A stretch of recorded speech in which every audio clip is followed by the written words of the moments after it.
Hi കൂട്ടുകാരെ, welcome back to eduTips. അപ്പോൾ കഴിഞ്ഞ ക്ലാസ്സിൽ നമ്മൾ പറഞ്ഞുകൊണ്ടിരുന്നത് എന്താണ്? നമ്മൾ പറഞ്ഞത് കേരളത്തിൻ്റെ കാർഷിക വൈവിധ്യവും അതിന് കാരണമായ ഭൂപ്രകൃതി സവിശേഷതകളെ പറ്റി നമുക്ക് പരിശോധിക്കാമെന്നാണ് അല്ലേ? അപ്പോൾ നമുക്ക് നോക്കാം. കേരളത്തിൻ്റെ ഭൂപ്രകൃതി വൈവിധ്യവും കൃഷിയും.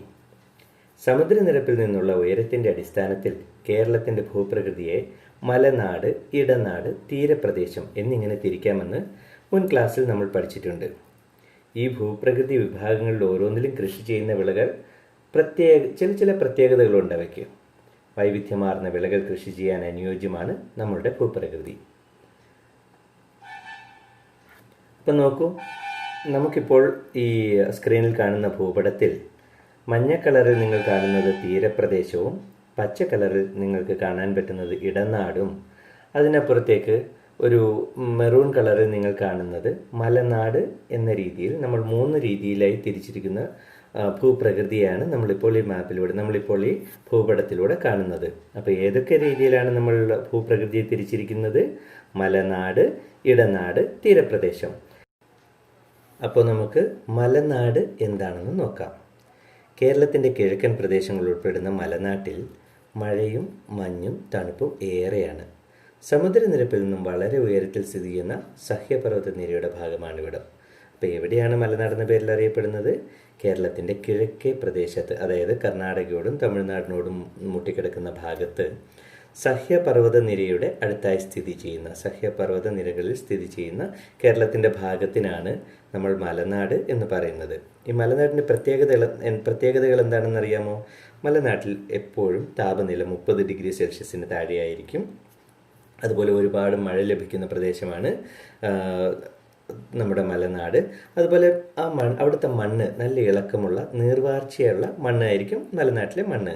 അതുകൊണ്ട് തന്നെ ഇവിടെ കൃഷി ചെയ്യുന്നത് ഏത് തരം വിളകളാണെന്നറിയാമോ? ഏലം, തേയില, അതുപോലെ കാപ്പി, കുരുമുളക്, ഇഞ്ചി, മഞ്ഞൾ, അങ്ങനെയുള്ള സുഗന്ധ വിളകളാണ് മലനാട്ടിൽ സാധാരണയായി കൂടുതലായും കൃഷി ചെയ്തു വരുന്നത്. അത്തരത്തിലുള്ള വിളകൾ ഇവിടെ കൃഷി ചെയ്യാനുള്ള കാരണം മലനാട്ടിൻ്റെ കാലാവസ്ഥ പ്രത്യേകത തന്നെയാണ്. അതായത് ഇത്തരത്തിലുള്ള സുഗന്ധ വിളകൾക്ക് എപ്പോഴും താപനില ഏകദേശം ഒരു 30 ഡിഗ്രിയുടെയൊക്കെ അറൗണ്ടിൽ, അല്ലെങ്കിൽ അതിനേക്കാൾ താഴെ തണുപ്പുള്ള പ്രദേശമാണ് ഇത്തരത്തിലുള്ള സുഗന്ധ വിളകൾക്ക് അനുയോജ്യം. അതുപോലെ അവയ്ക്ക് ധാരാളം മഴ വേണം. അതുപോലെ മണ്ണിൽ വെള്ളം കെട്ടി നിൽക്കാൻ പാടില്ല, നല്ല നീർവാർച്ചയുള്ള മണ്ണായിരിക്കണം. അത്തരത്തിലുള്ള പ്രദേശമാണ് ഈ മലനാട്. അതുകൊണ്ട് തന്നെ അവിടെ ധാരാളമായി സുഗന്ധവ്യഞ്ജനങ്ങൾ കൃഷി ചെയ്തു വരുന്നു. നിങ്ങൾക്ക് ഭൂപടത്തിൽ നിന്നും കാണാം ഏതാണ് മലനാടിൻ്റെ ഭാഗമെന്ന്. അതായത് കേരളത്തിൻ്റെ കിഴക്ക് ഭാഗത്തായാണ് മലനാട് കാണപ്പെടുന്നത്. സഹ്യപർവ്വത നിരകളുടെ സമീപത്തായി കാണപ്പെടുന്ന ഏരിയയ്ക്കാണ് നമ്മൾ മലനാടെന്ന് പറയുന്നത്. എന്നാൽ അടുത്ത കാലത്തായി നമ്മുടെ കാലാവസ്ഥയിൽ ഉണ്ടായിരിക്കുന്ന മാറ്റം നമ്മുടെ ഈ മേഖലയിലെ കാർഷികോൽപാദനത്തെ ഒരുപാട് ബാധിച്ചിട്ടുണ്ട്. കേരളം വിദേശികൾക്ക് ഒരുപാട് പ്രിയപ്പെട്ട സ്ഥലമായിരുന്നു. കാരണം കേരളത്തിൽ ഒരുപാട് സുഗന്ധ വ്യഞ്ജനങ്ങൾ ഉണ്ടാകുമായിരുന്നു. പക്ഷേ നിർഭാഗ്യവശാൽ അടുത്ത കാലത്തായിട്ടുള്ള ഈ കാലാവസ്ഥാ വ്യതിയാനം നമ്മളുടെയൊക്കെ വിളകളെ ഒരുപാട് ബാധിച്ചിട്ടുണ്ട്. അപ്പം നിങ്ങൾക്കറിയാം എന്തുകൊണ്ടാണ് മലനാട്ടിൽ ഇത്തരം സുഗന്ധ വ്യഞ്ജനങ്ങൾ കൃഷി ചെയ്യുന്നതെന്നല്ലേ? അതായത് അവിടുത്തെ കാലാവസ്ഥ 30 ഡിഗ്രിയിൽ താഴെയുള്ള ടെമ്പറേച്ചറും, അതുപോലെ നീർവാർച്ചയുള്ള മണ്ണും, അതേപോലെ തന്നെ ധാരാളമായി ലഭിക്കുന്ന മഴയുമാണ് സുഗന്ധവ്യഞ്ജനങ്ങളെ കൃഷി ചെയ്യാൻ ഈ സ്ഥലത്തിനെ പ്രാപ്തമാക്കുന്നത്. അടുത്തതായി നമ്മൾ നോക്കാൻ പോകുന്നത് ഇടനാട്. തീരപ്രദേശത്തിനും മലനാടിനും ഇടയിലായിട്ടുള്ള സ്ഥലമാണ് ഇടനാട്. കേരളത്തിൽ ഏറ്റവും അധികം വിള വൈവിധ്യമുള്ള പ്രദേശമാണിത്. ഭക്ഷ്യധാന്യങ്ങൾ, അതായത് നെല്ല് പോലുള്ള സാധനങ്ങൾ, പച്ചക്കറികൾ, കിഴങ്ങുവർഗ്ഗങ്ങൾ തുടങ്ങിയവ ഇടനാട്ടിലെ വിള വൈവിധ്യത്തിൻ്റെ ഭാഗമാണ്. പിന്നെ നമുക്ക് മനസ്സിലാക്കാം എന്തൊക്കെ തരം വിളകളാണ് നമ്മുടെ ഇടനാട്ടിൽ അതായത് മേൽപ്പറഞ്ഞവയല്ലാതെ കൃഷി ചെയ്യുന്നതെന്ന്. നിങ്ങൾക്കൊക്കെ അറിയാമല്ലേ, ഇടനാട്ടിൽ ഒരുപാട് നമ്മൾക്ക് കാണപ്പെടുന്ന കൃഷിയാണ് റബ്ബർ. പിന്നെ എന്തൊക്കെ കൃഷികളുണ്ടാവാം? റബ്ബർ, കാപ്പി, കുരുമുളക്, പിന്നെ നമുക്ക് സാധാരണയായിട്ട് കാണാൻ പറ്റുന്നത് തെങ്ങ്, കവുങ്ങ്, ഇത്തരത്തിലുള്ള ഒരുപാട് വിളകൾ. അതായത് സാധാരണ നമ്മൾ കാണപ്പെടുന്ന എല്ലാ തരം വിളകളും ധാരാളമായി ഉണ്ടാകുന്ന സ്ഥലമാണ് ഇടനാട്. അതായത് മലനാടിനും തീരപ്രദേശത്തിനും നടുവിലായി സ്ഥിതി ചെയ്യുന്ന ഇടനാടിൽ ഏത് തരം വിളകളും ധാരാളമായി ഉണ്ടാകും. അപ്പം ഒരു 20-ാം നൂറ്റാണ്ടിൻ്റെ ആദ്യ ഭാഗത്തിൽ, അതായത് ഏകദേശം ഒരു 1900 സംതിങ്ങിലാണ് ഈ ഇടനാട്ടിൽ വാണിജ്യ വിളയായ റബ്ബർ കൃഷി ചെയ്യാൻ തുടങ്ങിയത്. അപ്പോൾ റബ്ബറിന് നല്ല ഒരു ഭൂപ്രകൃതിയാണ് ഇടനാട്ടിലുള്ളത്. അതുവരെ ഈ മേഖലയിൽ റബ്ബർ ഉണ്ടാകുന്നതിന് മുമ്പ് വരെ മരച്ചീനി, കാച്ചിൽ, ചേന, അതുപോലെ പച്ചക്കറികൾ, ഏത്തവാഴ, അങ്ങനെ ഒരുപാട് കൃഷികൾ അവിടെ ഉണ്ടായിരുന്നു. എന്നാൽ റബ്ബർ വന്നതിന് ശേഷം നമുക്കൊക്കെ അറിയാം, റബ്ബറിൻ്റെ ഇടയ്ക്കൂടെ ഇത്തരത്തിലുള്ള കൃഷികളൊന്നും നടക്കൂല. അതുകൊണ്ട് റബ്ബർ വന്നതിന് ശേഷം ഇത്തരത്തിലുള്ള കൃഷികൾ ആ മേഖലയിൽ നിന്നും അല്പാൽപമായി അപ്രത്യക്ഷമായിക്കൊണ്ടിരിക്കുകയാണ്.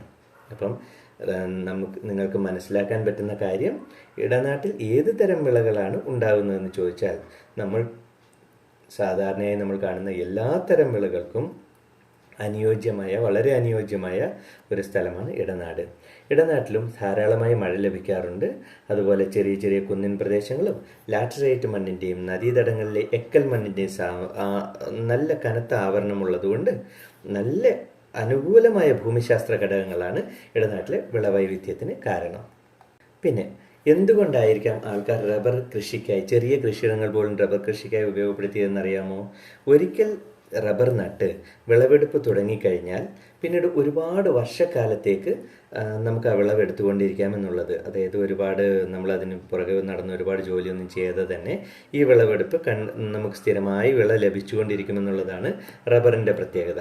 അതേസമയം പച്ചക്കറികൾ നട്ടാൽ എന്താ സംഭവിക്കുക? പച്ചക്കറി നട്ട് കഴിഞ്ഞാൽ നമുക്ക് കുറച്ച് നാളിനുള്ളിൽ, അതായത് ആ പച്ചക്കറി ഒരു പ്രാവശ്യം വിളയെടുത്തു കഴിഞ്ഞാൽ പച്ചക്കറീൻ്റെ കാര്യം തീർന്നു. പിന്നീട് വീണ്ടും നമ്മൾ നടണം, അല്ലേ? അതുപോലെ നെല്ല് നടുന്നു, ഒരു പ്രാവശ്യം നടുന്നു, വിളവെടുക്കുന്നു, അത് പോകുന്നു, പിന്നെയും നടണം. അതേപോലെയല്ല റബ്ബറിൻ്റെ കാര്യം എന്ന് വെച്ചാൽ സ്ഥിരമായി എല്ലാ ദിവസവും എന്ന് പറയുന്നത് പോലെ തന്നെ നമുക്ക് വരുമാനം തരുന്ന ഒരു വിളയാണ്, ഒരു വ്യാവസായിക, ഒരു വാണിജ്യ വിളയാണ് റബ്ബർ, അല്ലേ? ഇനി അടുത്തതായി തീരപ്രദേശത്തെ പറ്റിയാണ് നമ്മൾ പഠിക്കാൻ പോകുന്നത്. സമുദ്രനിരപ്പിൽ നിന്നും അധികം ഉയരമില്ലാത്ത പ്രദേശമാണ് തീരപ്രദേശം. എന്തൊക്കെയാണ് തീരപ്രദേശങ്ങളിലെ മുഖ്യ വിളകളെന്ന് നിങ്ങൾക്കറിയാമോ? അറിയാമല്ലേ? തീരപ്രദേശങ്ങളിൽ ധാരാളമായി നമ്മൾ കണ്ടുവരുന്നത് തെങ്ങ്, പിന്നെ നെല്ല്, അതുപോലെയുള്ള കൃഷികളാണ് നമ്മൾ കാണുന്നത്. അപ്പം തീരപ്രദേശത്തെ പ്രത്യേകത എന്താണ്? താഴ്ന്ന ഇടങ്ങളിലെ, തീരപ്രദേശം എന്ന് പറഞ്ഞാൽ നമുക്കറിയാം താഴ്ന്ന സ്ഥലങ്ങളാണ്. താഴ്ന്ന ഇടങ്ങളിലെ എക്കൽ മണ്ണിൻ്റെ നിക്ഷേപം നെൽകൃഷിക്കും, അതുപോലെ തീരപ്രദേശങ്ങളിൽ എന്ത് രീതിയിലുള്ള മണ്ണായിരിക്കും ഉണ്ടാവുക? ഉപ്പ് രസമുള്ള മണ്ണായിരിക്കും. ഉപ്പ് രസമുള്ള എക്കൽ മണ്ണ് തെങ്ങ് കൃഷിക്കും ഏറെ അനുകൂല്യമാണ്. അതുകൊണ്ട് തന്നെ തീരപ്രദേശങ്ങളിൽ നമ്മൾ ധാരാളമായി കണ്ടുവരുന്നത് എന്താണ്? നെല്ല്, തെങ്ങ് മുതലായ കൃഷികളാണ്. ഈ വിളകൾ സമൃദ്ധമായി കൃഷി ചെയ്തിരുന്ന തീരപ്രദേശ മേഖലകൾ കാലക്രമേണ ജനവാസ കേന്ദ്രങ്ങളായി മാറാൻ തുടങ്ങി. ഇത് കൃഷിഭൂമിയുടെ അളവിൽ കാര്യമായ കുറവുണ്ടാക്കി. വിത്ത്, വളം തുടങ്ങിയവയിലെ വിലവർദ്ധനവ് കൃഷി ആദായകരമല്ലാതാക്കി. അതുമൂലം കർഷകർ മറ്റ് തൊഴിലുകളിലേക്ക് മാറാൻ നിർബന്ധിതരായി.